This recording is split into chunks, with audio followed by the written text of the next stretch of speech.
Can you believe it? For the first time in over half a century, humans are actually heading back to the moon. Now, the Artemis II mission, it's not just another flight. It's a huge statement. It's the very first crewed mission to push beyond low Earth orbit since the Apollo days, and it's setting the stage for our return to the lunar surface. All right, let's get into what makes this journey so historic. So what's this all about? Well, this mission is really about proving that we are ready to live and work in deep space again. Think of it like a full-blown dress rehearsal, designed to test every single system on the Orion spacecraft, but this time with the most precious cargo you can imagine on board, a human crew. And here's the crew that's going to do it. You're looking at NASA astronauts Reid Wiseman, Victor Glover, and Christina Koch, and they're joined by Canadian Space Agency astronaut Jeremy Hansen. These are the 4 explorers who will literally lead humanity's charge back into the cosmos.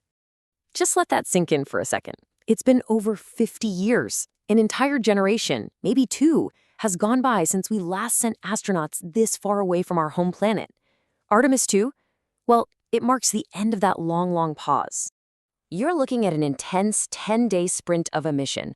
It starts with a thunderous launch, then goes right into critical system checks while still in Earth orbit.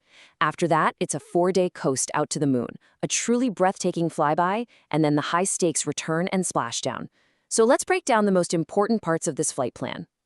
So before they even think about pointing that ship towards the moon, the crew has a totally packed schedule. The first 24 hours are basically what you'd call a shakedown cruise, a whole series of crucial tests they'll do in the relative safety of a high Earth orbit. And hey, don't just take my word for it. The mission commander, Reid Wiseman himself, he called it a crazy first day. And for good reason.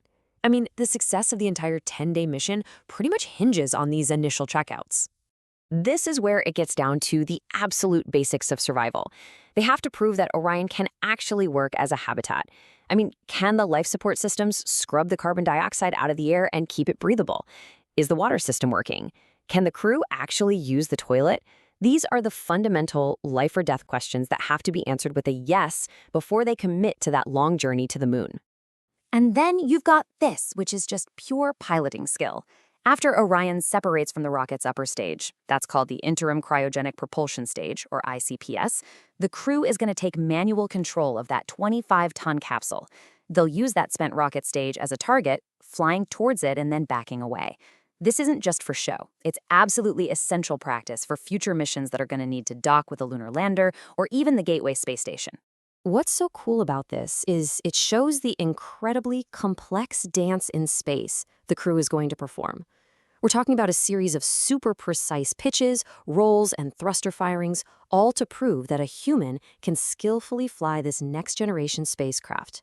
Okay, so once all the systems are checked out, once they get that go from mission control, it is time for the main event. It's time to leave Earth behind and start the 4-day voyage out to the moon. This right here, this is the moment of commitment. The translunar injection, or TLI, is a seriously powerful engine burn that kicks Orion out of Earth's orbit and basically slingshots it onto a perfect path toward the moon. And once that engine fires, there's really no easy way back. But, and this is so clever, NASA has this brilliant, fuel-efficient safety net built right in. The spacecraft is put on what's called a free return trajectory. This path basically uses the moon's own gravity to bend its course and fling it right back towards Earth. So that means even if the main engines failed, gravity itself would make sure the crew gets home. Now, the peak of this whole trip isn't actually a landing.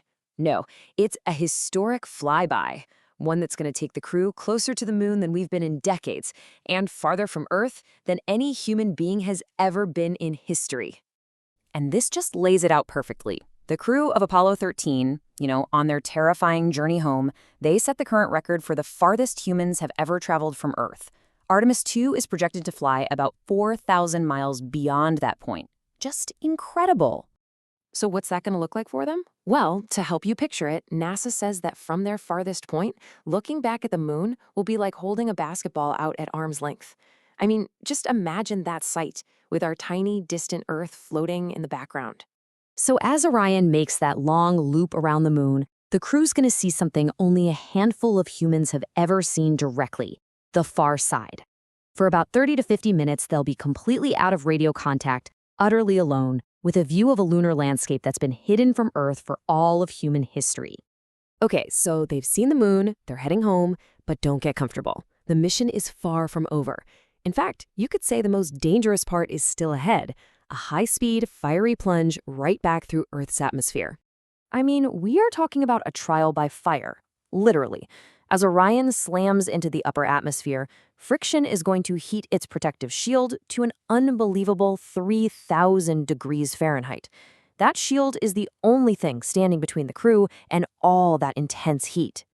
And this all has to happen in a perfectly choreographed sequence. First, the service module is jettisoned. Then the capsule gets wrapped in plasma, causing a total communications blackout.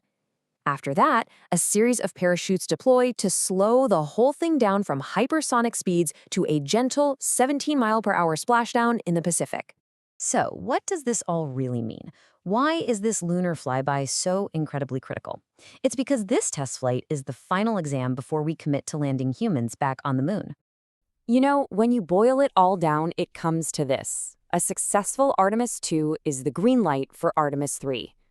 This mission proves that the Orion spacecraft and its life support systems are tough and reliable enough to support astronauts on the next mission, which, you guessed it, aims to put boots back on the lunar surface.